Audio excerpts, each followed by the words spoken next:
जय हिंद दोस्तों, स्वागत है आपका। आज की क्लास में हम लोग देखने वाले हैं हिंदी व्याकरण। हिंदी व्याकरण में आज का जो टॉपिक है वो है हिंदी वर्णमाला। हिंदी वर्णमाला का ये पार्ट 1 है। इसका पार्ट 2 भी आएगा, पार्ट 3 भी आएगा। लगभग इससे मैं आपको 150 प्रश्न कराऊंगा। तो आज के टॉपिक में 35 प्रश्न है। तो चलिए स्टार्ट करते हैं। पहला सवाल है कि उच्चारण के आधार पर अ क्या है। उच्चारण के आधार पर अ क्या है? औष्ठ्य है, मूर्धन्य है, तालव्य है या कंठय है? तो देखिए उच्चारण के आधार पर अ कंठय है। ठीक है, अ जो है कंठय है। ठीक है, यानी अ का उच्चारण कंठ से होता है। अ का उच्चारण कहाँ से होता है? कंठ से। आप अ बोल के देखिएगा, अ तो कंठ से आवाज निकलेगा। ठीक है, चलिए अगला सवाल देखिए। अगला है कि अंतस्थ या र ल व व्यंजनों को क्या कहते हैं? अंतस्थ या र ल व व्यंजनों को क्या कहते हैं? ऑप्शन है स्पर्श व्यंजन, अंतस्थ व्यंजन, ऊष्म व्यंजन या इनमें से कोई नहीं। देखिए अंतस्थ है, र है, ल है, वो है। ठीक है, ये चारों को मिला के अंतस्थ व्यंजन कहा जाता है। क्या कहा जाता है? अंतस्थ व्यंजन। याद रखिएगा। ठीक है, चलिए अगला सवाल देखिए। हिंदी वर्णमाला में ऊष्म व्यंजन कौन से हैं? ऊष्म व्यंजन कौन से हैं? तो वैसे व्यंजन जिससे ऊष्मा निकलता हो बोलते समय, यानी गर्म हवा निकलता हो, वो ऊष्म व्यंजन कहलाता है। जैसे तालिब सा हो गया, मूर्धन्य सा हो गया, दंत सा हो गया और ह हो गया। ठीक है, ये चारों ऊष्म व्यंजन है, याद रखिएगा। चलिए आगे देखिए। महाप्राण ध्वनियां व्यंजन वर्ग में किससे संबंधित है? महाप्राण और अल्पप्राण दो तरह का ध्वनियां है। ठीक है ना, तो महाप्राण किससे संबंधित है व्यंजन वर्ग में?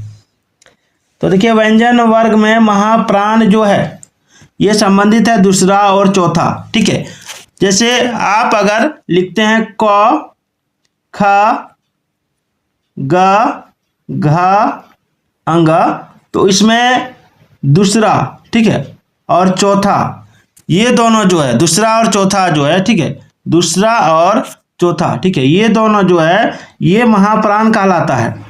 दूसरा और चौथा महाप्राण कहलाता है।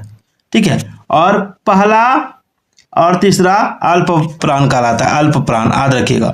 ठीक है, चलिए आगे। निम्न में से अर्धस्वर कौन सा है? अर्धस्वर अंतस्थ म, र, ल। बहुत इंपॉर्टेंट सवाल है। निम्न में से अर्धस्वर कौन सा है?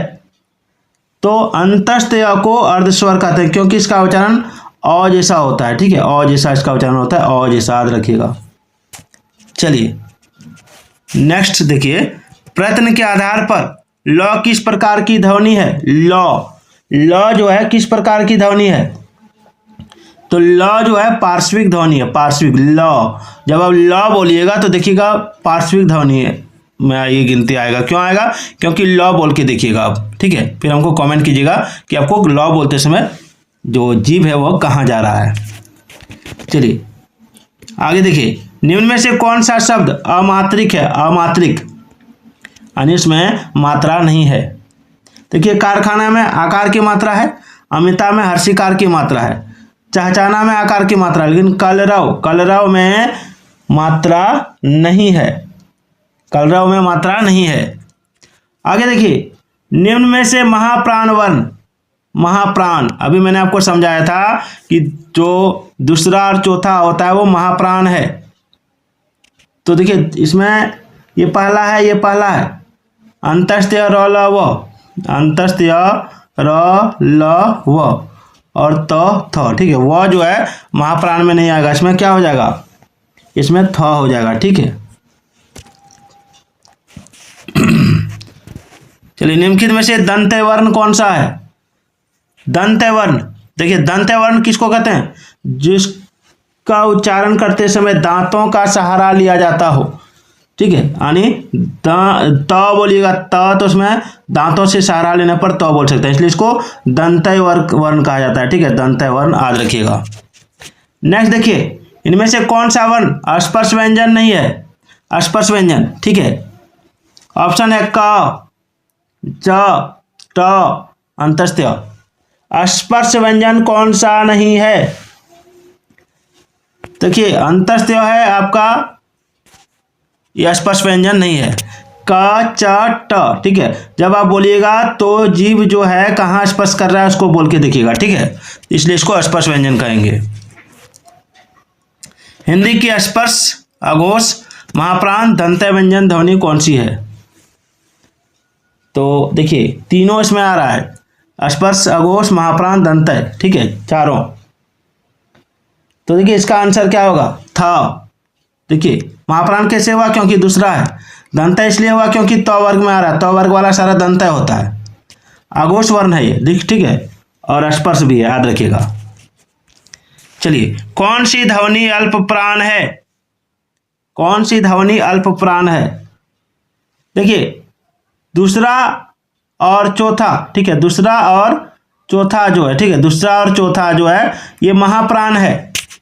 पहला और तीसरा अल्प प्राण है, तो इसमें पहला कौन सा है? तो पहला है, तो ये अल्प प्राण हो गया। आगे देखिए, इनमें से कौन सी ध्वनि अंतस्थ नहीं है? अंतस्थ, देखिए अंतस्थ ध्वनि में होता है अंतस्थ या र ल व, ठीक है। तो इसमें तीनों मिल रहा है लॉ को छोड़ के, ठीक है, यहाँ पे लॉ नहीं है। तो ब जो है, ब ये अंतस्थ ध्वनि में नहीं आता है, ठीक है। चलिए आगे देखते हैं।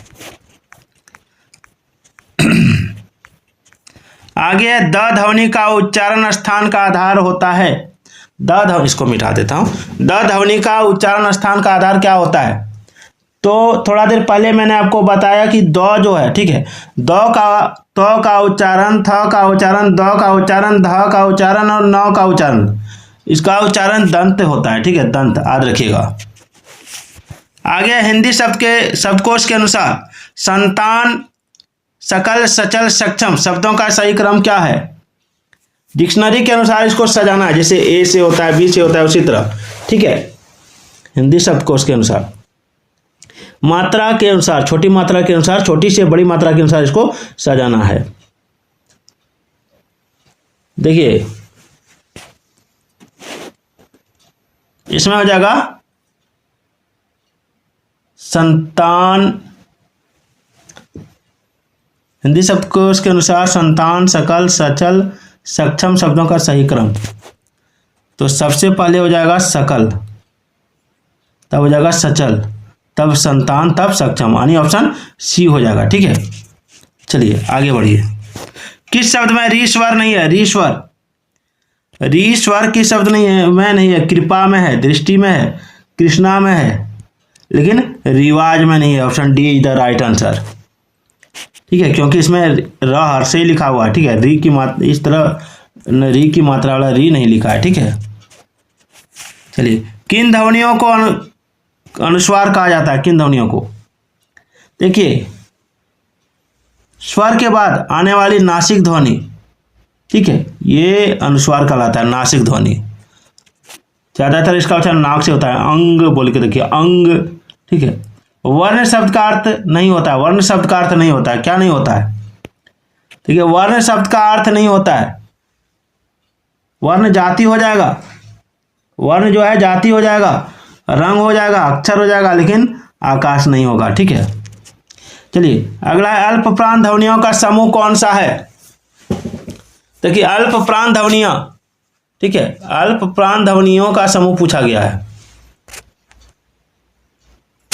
अल्प प्राण ध्वनि और महाप्राण ध्वनि, तो देखिए अल्प प्राण ध्वनि का समूह इसमें हो जाएगा ऑप्शन बी। इसमें देखिए महाप्राण घुसा हुआ है, ठीक है, बिचौला। अल्प प्राण में क्या होता है? पहला, उसके बाद ये नहीं होगा, फिर तीसरा, ठीक है, और ये पांचवा। चलिए आगे बढ़ते हैं। निम्न में से कौन मूर्धन्य ध्वनि नहीं है? मूर्धन्य ध्वनि, ट, ये कौन सी ध्वनि है? मूर्धन्य ध्वनि। ठ मूर्धन्य ध्वनि, ढ मूर्धन्य ध्वनि है, ठीक है, लेकिन ये जो है ये मूर्धन्य ध्वनि नहीं है, ठीक है। आगे देखिए, ओ और आओ किस प्रकार के वर्ण हैं? ओ और आओ, ऑप्शन है तालव्य, मूर्धन्य, दंतोष्ठ, कंठोष्ठ। ओ और आओ, दंतोष्ठ तो नहीं होगा, दंतोष्ठ नहीं होगा, याद रखिएगा क्योंकि इसका उच्चारण कंठ से होता है, कंठ और होंठ से। जब ओ बोलिएगा तो होंठ देखिएगा गोल हो जाता है, ठीक है, तो ओ और आओ, तो ये कंठोष्ठ हो जाएगा। वर्णमाला किसे कहेंगे? तो वर्णों के व्यवस्थित समूह को वर्णमाला कहा जाता है, ठीक है, याद रखिएगा, वर्णों के व्यवस्थित समूह को वर्णमाला कहेंगे। वर्णों के संकलन को नहीं मार दीजिएगा, ठीक है ना, वर्णों के व्यवस्थित समूह को। अब वर्णों का संकलन में कहीं और आएगा तो कहीं और आएगा, ठीक है, तो ये नहीं होगा। हिंदी की स ध्वनि कैसी है? मूर्धन्य, तालव्य, दंतय, औष्ठ्य। देखिए हम लोग यहाँ झारखंड में इसको तालेब स बोलते हैं, ठीक है, देखिएगा क्या बोलते हैं, तालेब स। तो जब इसको तालेब स बोलते हैं तो क्या हो जाएगा, तालेब स बोलते हैं तो तालेब हो जाएगा, ठीक है। दंत स को, इसको स, इस स को दंत स बोलते हैं, तो ये दंत में आ जाएगा, ठीक है। इस स को हम लोग झारखंड में मूर्धन्य स बोलते हैं, ये तो मूर्धन में आ जाएगा, ठीक है, याद रखिएगा। वीडियो कैसी लग रही है कमेंट जरूर कीजिएगा। मैं कोई बड़ा यूट्यूबर नहीं हूँ, छोटा यूट्यूबर हूँ, आप लोगों को पढ़ा रहा हूँ, मैं भी तैयारी कर रहा हूँ, आप लोगों को भी तैयारी हो रही है। चलिए, निम्नलिखित में से कौन अयोगवाह है? विसर्ग, महाप्राण, संयुक्त व्यंजन, अल्पप्राण। देखिए अयोगवाह समझ रहे हैं, निम्नलिखित में से कौन सा है? देखिए विसर्ग को अयोगवाह कहा जाता है, जिसमें विसर्ग होता है ना, इसको अयोगवाह कहा जाता है, ठीक है, याद रखिएगा। चलिए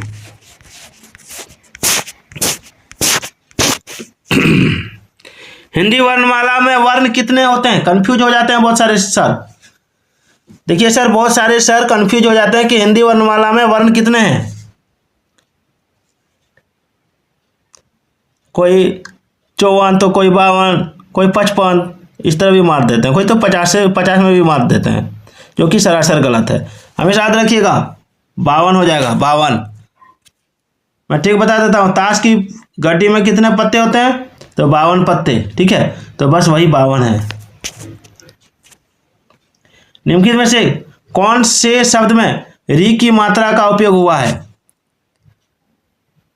देखिए इसमें तो नहीं हुआ है, इसमें भी नहीं हुआ है, वर्षा में तो हुआ ही नहीं है, वृष्टि में हुआ है, ठीक है।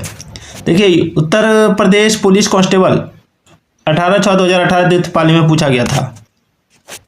आगे देखिए निम्नलिखित में से कौन सा पष्ट स्वर है? पष्ट स्वर, कौन सा पष्ट स्वर है?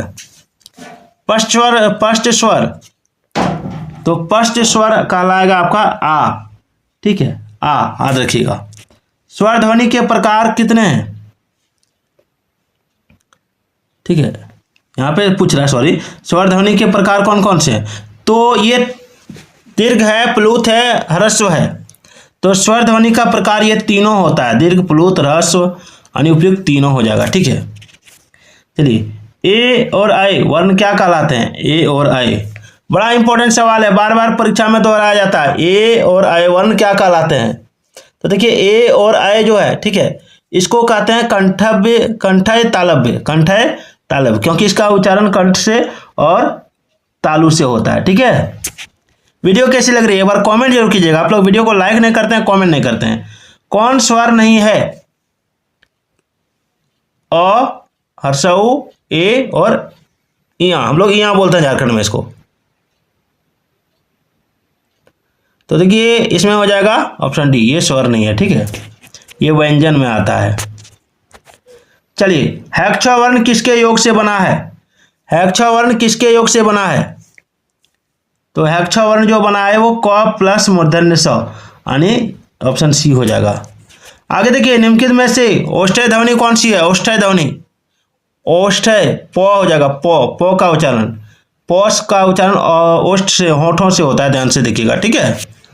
निम्नलिखित में से उच्चारण स्थान के आधार पर मूर्धन्य व्यंजन बताइए। मूर्धन्य व्यंजन बहुत इंपॉर्टेंट है, तो हो जाएगा ड और ट। ट ठ वाला जितना भी है, ट ठ ड ढ मूर्धन्य व्यंजन में आता है, ठीक है। आगे देखिए ज्ञ वर्ण किन वर्णों के संयोग से बना है? ज्ञ वर्ण, ज्ञ वर्ण किन वर्णों के संयोग से बना है? बहुत इंपॉर्टेंट है, इसका आंसर होगा ज और इया, ठीक है। आगे है आपके लिए कि हैक्ष ध्वनि किसके अंतर्गत आती है? इसका आपको आंसर कमेंट करना है कि हैक्ष जो ध्वनि है किसके अंतर्गत आती है, ठीक है। ऑप्शन है मूल स्वर, घोष वर्ण, संयुक्त वर्ण, तालव्य। मैं हिंट दे देता हूँ, ये कौन सा वर्ण है जरूर बताइएगा।